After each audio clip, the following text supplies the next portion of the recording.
I might start actually to say that my reflections were really influenced by the wisdom and memories and stories that were shared with me by Nori and Barry.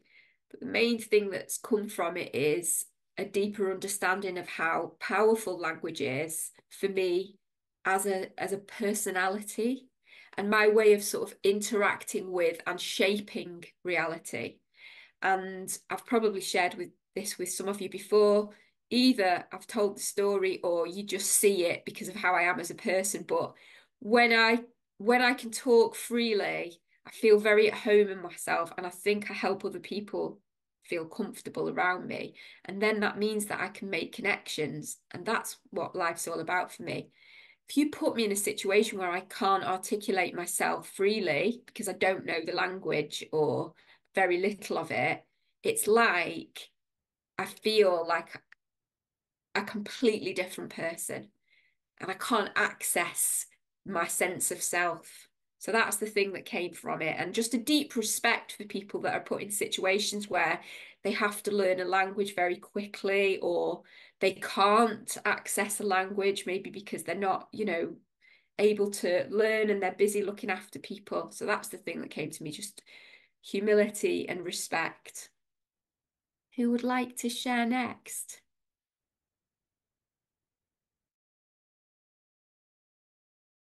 Pauline? Can you hear me? Can you hear me? I can't hear you. Yeah, it's great, but your bandwidth says it's a little bit low, so it might be interrupted. But go ahead and let's see how it works. We can hear you though. Right.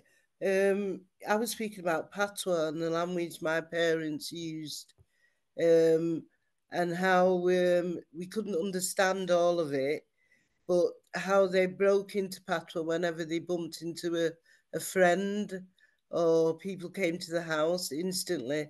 The Jamaican, as it was called, broken English came out, and it was as children we used to laugh at them. We thought it was quite funny whenever they did use this language. But it made me remember about the accents as well of those who spoke patois because they were thought more superior if you spoke it, if you could understand some of the patois, rather than if you were born in the country, you were seen as not being as knowledgeable, and that would depend on your accent that came from it. Um, One of the other things I spoke about was the sign language and body language and how important that is, and what we give out by just by people looking at us and seeing how we're sat or whether we're looking away or whatever that might be. But one thing that I really deeply think should happen is that children from primary school, from nursery, should be taught different languages. They're at such that they're at that age, the first 5 years, where they can pick up absolutely almost anything. That there should be some form of language taught in primary schools. Yeah, that's me.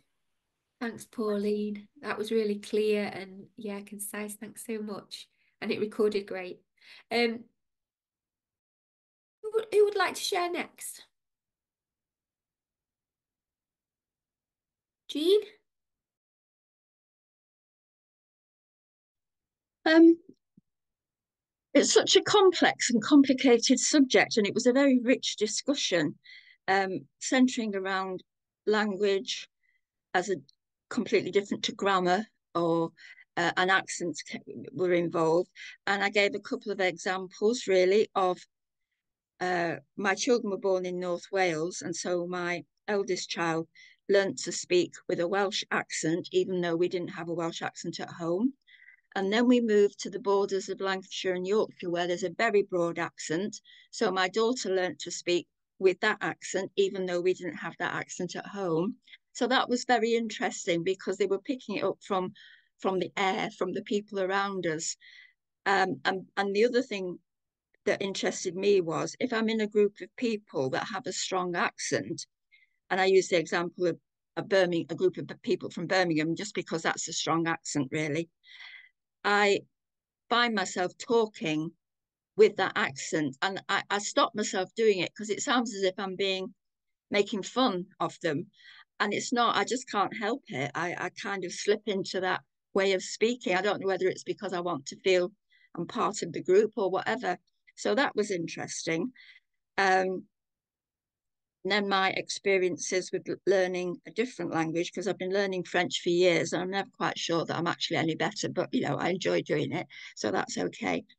But I actually speak it much better than I understand it. And so if I'm in France, I will try to speak French, and I think in my head in English, I'd work out what I'm going to say.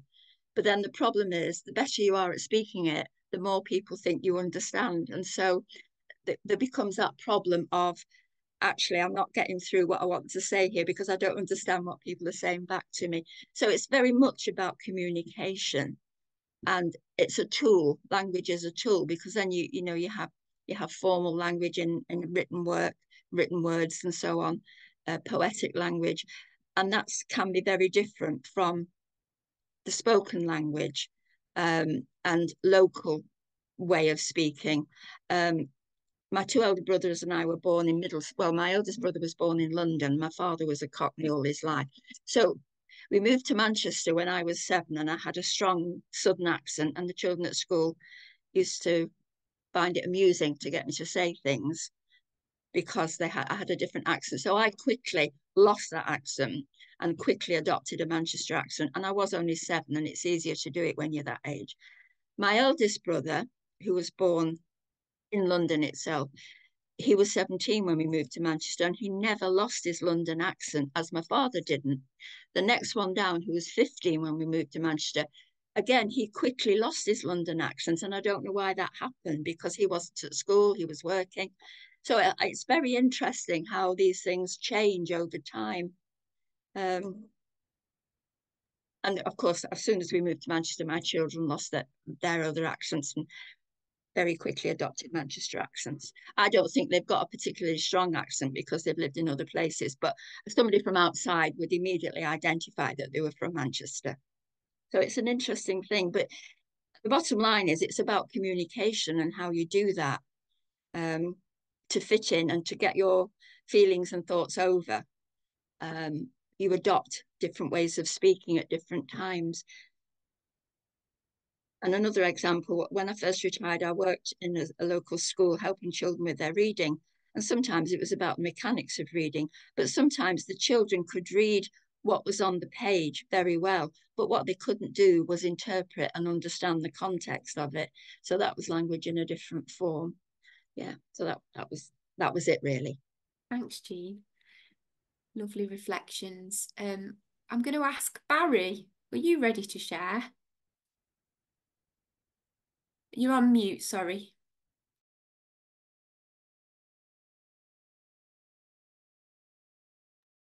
Okay, that should be better. Yeah, good. Yeah, I should say a word or two, just because I'm going to have to leave, unfortunately. I've got another meeting in a few minutes. So, um, yes, one of the things that really was powerful for me when we were talking with Nori was from his experience, but also in very different ways, I think, from my experience and Jolene's.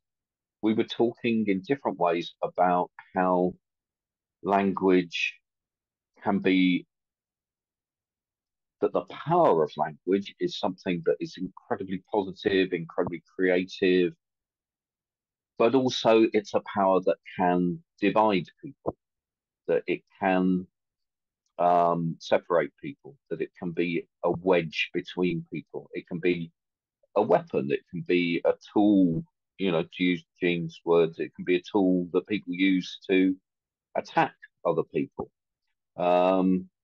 So I think, we're talking about all kinds of wonderful, positive aspects of language. But I guess I had this little voice in my head that was just reminding me of the ways in which language can hurt and can be used to hurt and can be used not to communicate and connect people, but to separate them and push them apart. And I think we see that in our politics at the moment, and I think we see it in the international news at the moment. So I don't want to. It's good that there's a few minutes left after I go, because I don't want to leave on a negative note. But it is. I think in a funny way, it's another reminder of how kind of wonderful and powerful language is. That in the wrong hands and with the wrong intentions, it can be turned against. It can be turned against us. Yeah. So that was my thought. Thanks, Barry. I wouldn't frame that as negative at all. I just think that's Right. the truth. And it's like giving a sense of responsibility and gravitas to how we Well, use. I think what it makes it's important for us to be aware of what we're doing when we're speaking and when we're communicating. You know, I think that awareness, that's a very positive thing to be aware of how our words are actually impacting on other people and the effects that they're having. So yeah. Okay, so I do have to go now, and I apologise for leaving early. But Glad thank you you could so join much for. us. Glad you could join us. Well, Come again. I'm glad to, and Yeah. thank you very much, See you and bye again. bye to everybody. Okay, Bye. see you then. Bye bye. Bye Who, bye. bye. Who would like to? Bye. Who would like to go next? Do you know how to? Oh, do you know how to leave, Barry? I think so. Yeah, I was just going to say I Yeah. can always kick you off, but it does. Don't take it Could personally. you kick me Yeah. off? Kick me off, Let me Jolene. just Kick me find off, it. please. Participants, Barry. Remove. Don't want to remove you, but there you Okay. go. Okay. It asked me to report him if I do that, so don't want to do that. Report him for being articulate, crimes against stupidity. Okay, so who would like to go next? Margaret, I've got you popping up. Is that all right? I said libraries as my first word that came to mind because I was doing a crossword the other day and I dredged up a word from the past, which I can't pronounce. I think it's Pinakes. And it was I looked it up and it was the name for, it wasn't the right answer to the clue, but anyway, it set me off on a little spiral of thinking about libraries, and that was the name for the catalogue of the ancient library in Alexandria. And that we can get voices from the past through understanding different languages, and it's only glimpses, but I stood in front of the Rosetta Stone and was fascinated in the British Library because that was the key to understanding ancient Egyptian, you know, the hieroglyphics, when they first discovered that. And it shouldn't be in the British Museum, but you know, there it is. I know that in English, there are a lot of words that are derived from French because I've studied French. But recently I'm in a U3A Anglo-Saxon. I joined a U3A Anglo-Saxon history group. And one of the sessions we had was focusing on language. And there are just so many words that we use that have Anglo-Saxon origins as well. The word hlaf, H-L-A-F, it's spelled, means loaf. And we laughed because it was used, a loaf maker was a woman and a loaf eater was a child. But it's just, you know, understanding each other and the roles of libraries in helping people have access to works in other languages, even if they're in translation, or to make people feel at home if they've come from another country and have got access to the language, to be able to borrow books in other languages. Just so important. And as you know, public libraries are a meeting place for everybody. So that was what came into my mind. Wow, how wonderful is this discussion? I always feel so chuffed and honoured that like I get to do this. Thank you, Margaret. Thank you, everyone, so far. We've got Nori, Tony, and Sue and your own, of course, to share. Who would like to go next?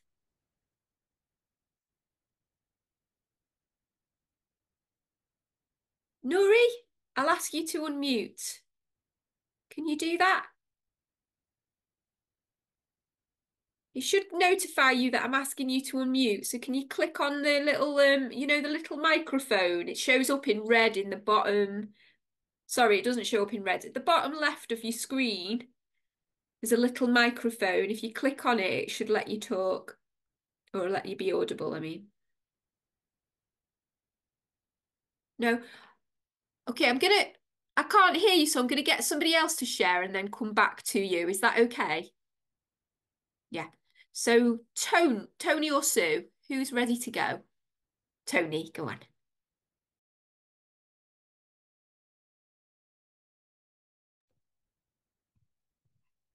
Hello, can you hear me all right? Yeah, I was fascinated by Barry's share there, and I've always looked at language in that way as fascinated by the relationship between power and language, and how powerful people can use language almost as, I like he said, as a weapon to control other people. Even things like how professionals can use jargon to bamboozle people. And at the moment, I always feel like whenever you're speaking to someone in IT, they always speak down to you. And you know, I just don't understand really. And it's got a language all of its own, and it doesn't mean what it means in English, you know. But also, I reflected something that you said, Jolene, about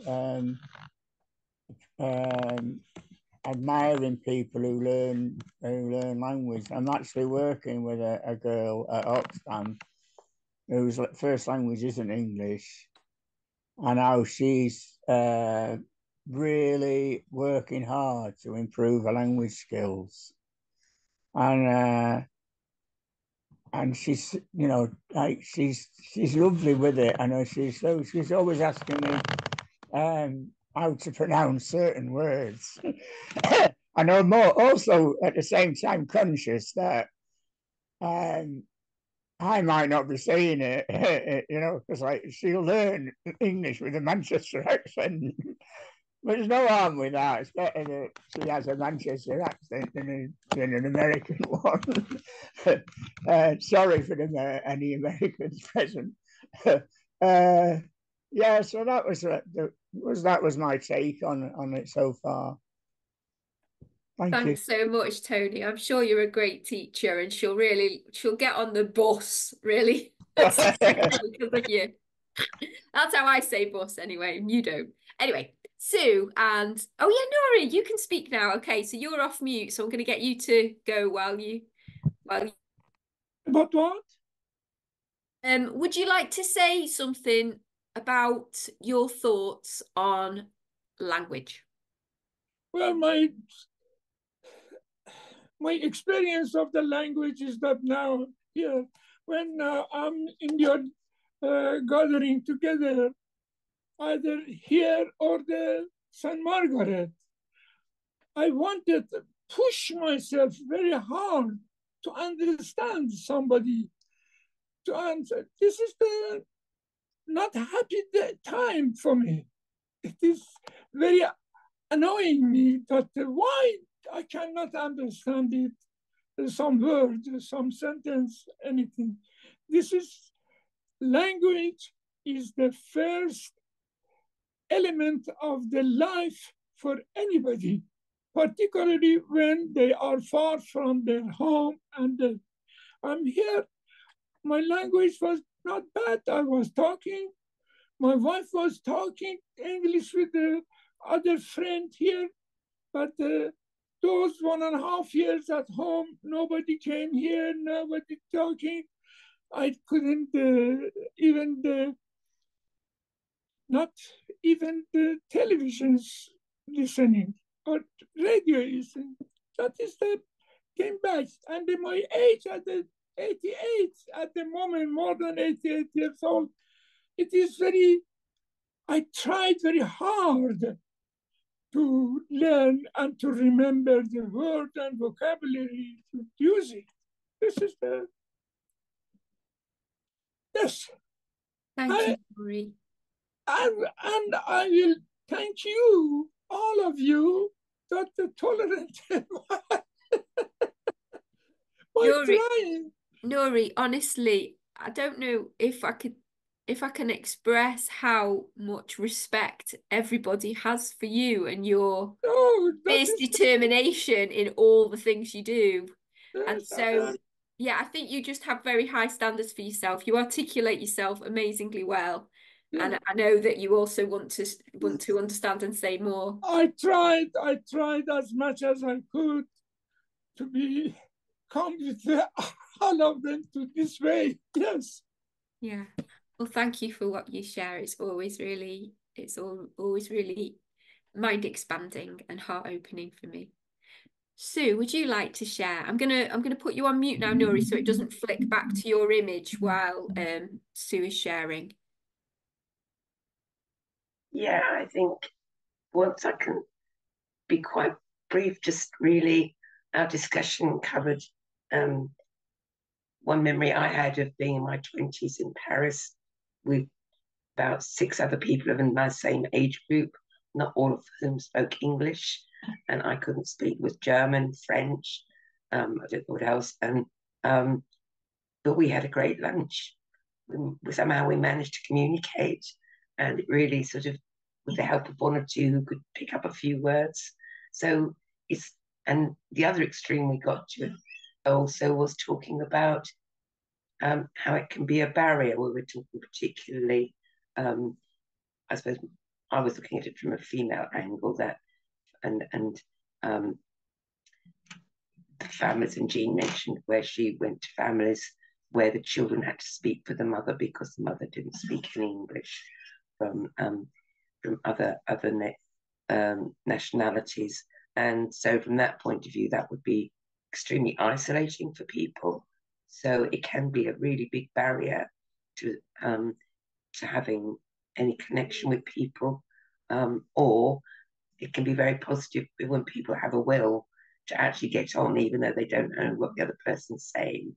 Again, the body language bit comes in, I think, all the demonstrations. And no, we didn't speak louder, just because, you know, that thing about people speaking louder because, do you understand me? And we didn't do that. And there's all that stuff in between, I think. It's a massive topic. And just sort of, yeah, and I just really, all the things people have mentioned, I think we did talk about history of language and so on. And yeah, it's all relevant. That's really all I've got to say. Thanks so much, Sue. I hopefully have included everybody there. We are at time, so I do want to leave a little bit of space for you, Yaron, to say something in conclusion, and maybe, you know, any next steps you want to share. Okay, thank you. Well, first of all, I'd like to thank everybody for sharing these wonderful experiences. Really, really interesting. And we had, if you remember, with some of you, a somewhat similar conversation just over a year ago. And I remember going away from that conversation thinking about how language is always kind of a site of both connection, but also conflict. So it's a site where we feel that certain norms of how to behave are being imposed on us. And often we have a choice of kind of adapting to that and performing according to what the expectations are of us. But sometimes we also want to rebel and say, no, that's not who we are. We want to do it differently. So I think, you know, that's a theme that comes up every time. And of course, we have so many experiences that are very difficult to just bring together in just a few minutes, because our whole lives, or obviously accompanied by language in different ways. And there was a very short episode in my adult life where, after an illness, I was unable to speak. And I didn't know at the time whether that would be permanent. I didn't even know why it was happening. As you can see, it was short-lived, and I got out of it quite quickly. But I think it was a matter of days, perhaps even a couple of weeks, that I didn't know why I wasn't able to speak, and that the people around me also didn't know. And that makes you think life is never the same again, because you just learn to appreciate what a gift it is to be able to express yourself and communicate. And by the way, I didn't realize, I mean, I thought at the time I was thinking and I was addressing people in different language, but just no sound was coming out. And I really didn't know what was going on. Was it the others who weren't able to kind of understand me, or was there something wrong with me? But everything's fine now. So thank you again. And what we'd like to do, I think, is, as we mentioned at the beginning, is use some of your testimonials. Now, the part that's been recorded, we'll put it on the City of Languages channel, perhaps with a short commentary just to kind of explain the context. And that's going to encourage other people. So we're going around the city and approaching people. We're working together with students and others who are doing this as a project, and approaching people to say similar things, their thoughts about language. This is going to be the first. And I think it'll be a model, and I'm sure we'll encourage people to and prompt people to also share their thoughts and experiences and feelings. So I hope that's all right with everybody. And Jolene has my contact details, and you can look me up, and feel free to write to me or call me if you want any more information about what we do, or any explanation in more detail about how we're going to proceed with this. But thank you very much in the meantime. Thanks so much. It's been a really interesting discussion, and we will continue it on the 16th of March in person at St. Margaret's. We'll perhaps build on some of the initial thoughts we've had. In terms of the video, what I'll do is I will check in with you all by email, and then you can reply to say whether you're happy for your video to be used or not. I mean, it might be that, you know, I've got to check that the video is recorded properly, but if we have got available video of you, I will then send you an email to see if it's okay to use it. Has anybody got any last comments or questions before we go? Jolene? Just something I remembered that I didn't mention was that the language that we had a language of our own. We would correspond with each other. For example, if I said goodbye, I'm going now, it'd be goodbye guy, I'm gonna go again now I go. And we thought it was great because my mum and dad thought we couldn't understand when they spoke patois, but we would break out into our own little language. It was real good fun. I love that, Pauline. Thank you so much. Anybody else? Just very quickly, going back to what Tony said about his colleague learning English with the Manchester accent. I worked as a volunteer in Bangalore in India for 3 months, and with young women, they were going back to their education really in a community college, and they wanted myself and my friend who went with me to teach them an English song, and I'm not a singer, but the only one I could manage was Lord of the Dance, A, because I knew the words, and B, because it's not such a difficult tune. And so we taught them this, and I was quite shocked when they sang it back to us, that they sang it back in a Manchester accent, and I didn't think I had an accent. It was quite amusing. I love it. That's so funny. So I will leave it at that, but because we've gone over by a few minutes. Thank you so much for staying on with us. Sorry, I'm just accidentally burning things in the corner. That's what I'm putting out a fire there. Thank you everybody for coming. It's always so nice to connect with you on a Saturday morning. I'm all full up now of ideas and happiness. Thank you. Have a lovely rest of the weekend. Thank you, and thanks to you. Bye now. Bye.